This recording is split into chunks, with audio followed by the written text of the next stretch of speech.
Hey guys, it's Jojo here again with another war recap, this time against the Team Milan, and we're just gonna get right into it.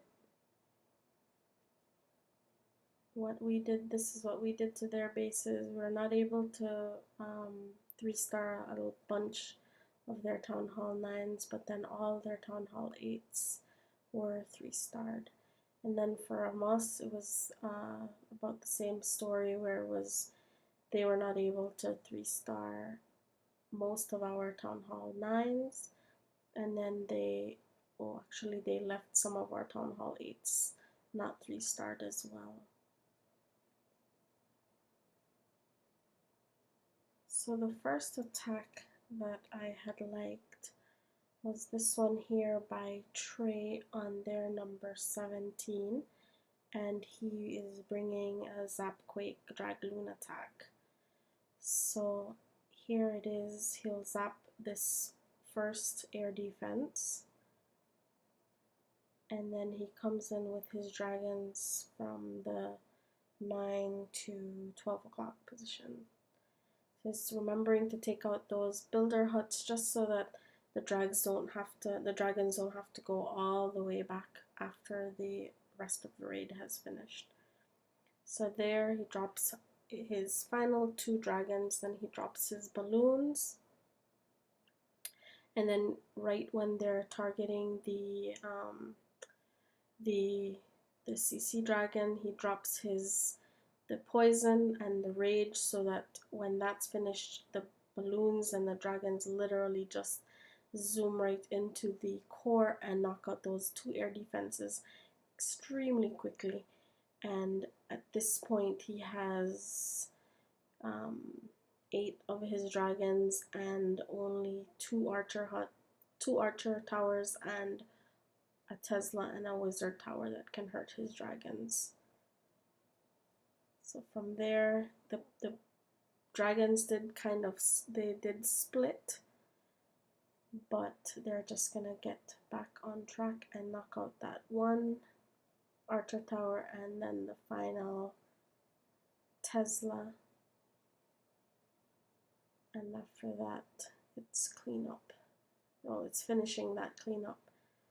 He has 7 dragons alive and just 1 builder hut, so really good job, Trey.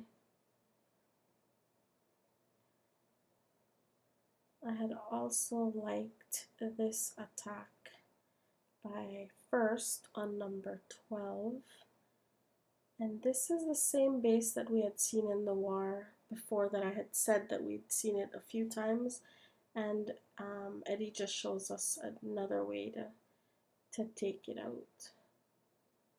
I had tried to attack this exact base and I was only able to 2-star it, but Eddie does it, makes it look easy.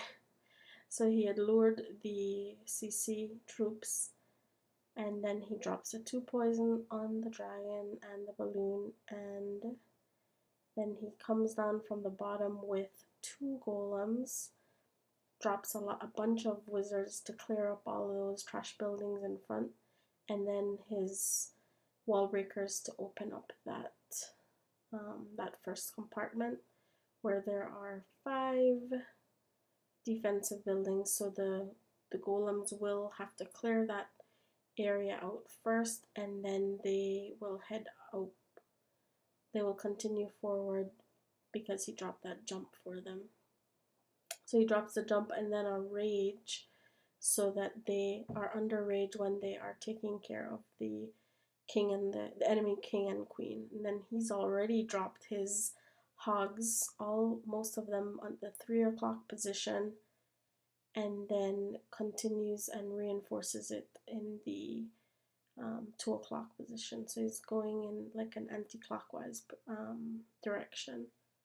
So he had dropped the first heal over a giant bomb, and then the hogs actually didn't head all the way up to the 12 o'clock position. They went across the core. So at that point he decides to drop the last heal right on top of the area where the last giant bomb would be.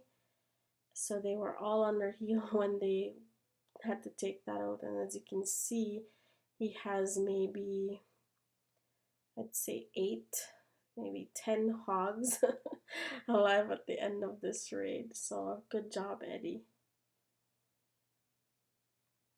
The next one that I had liked was this one by Jukes45 on number 4, and this was a fresh attack.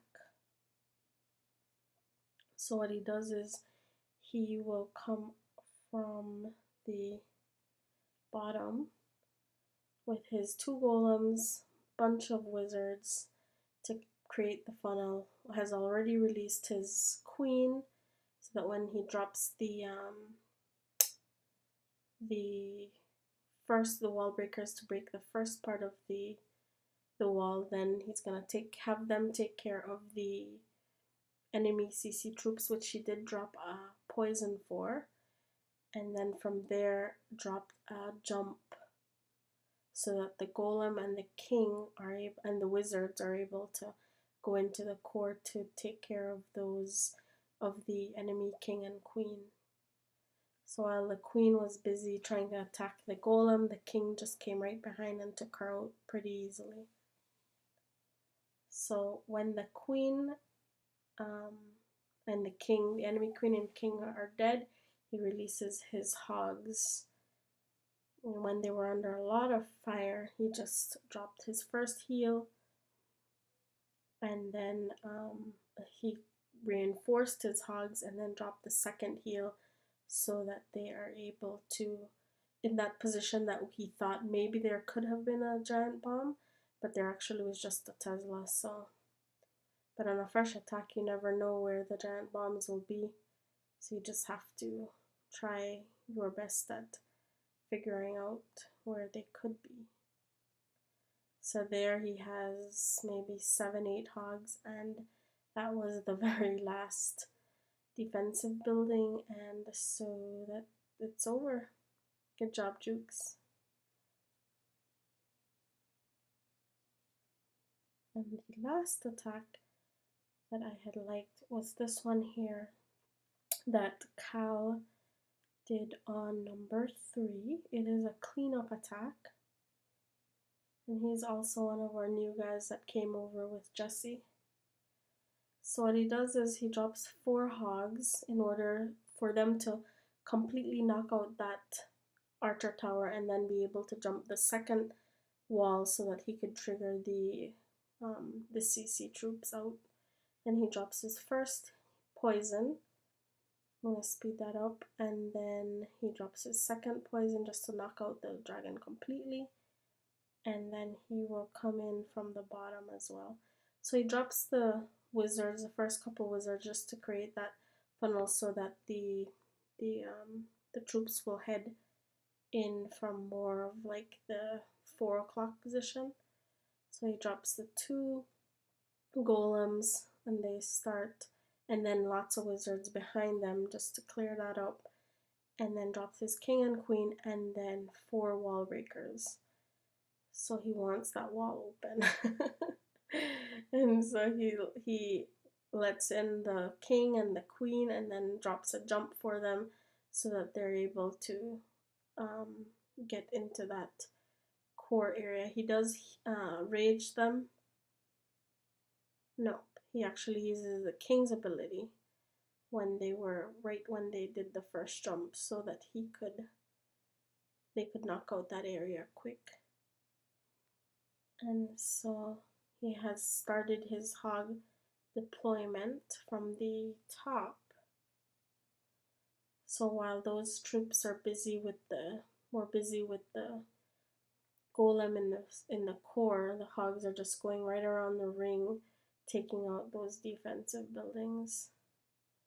You can see he has a bunch of hogs and just that last defensive building. So there, it's cleanup time. And although the enemy queen was still alive, his queen just knocked her out. Good job, Cal.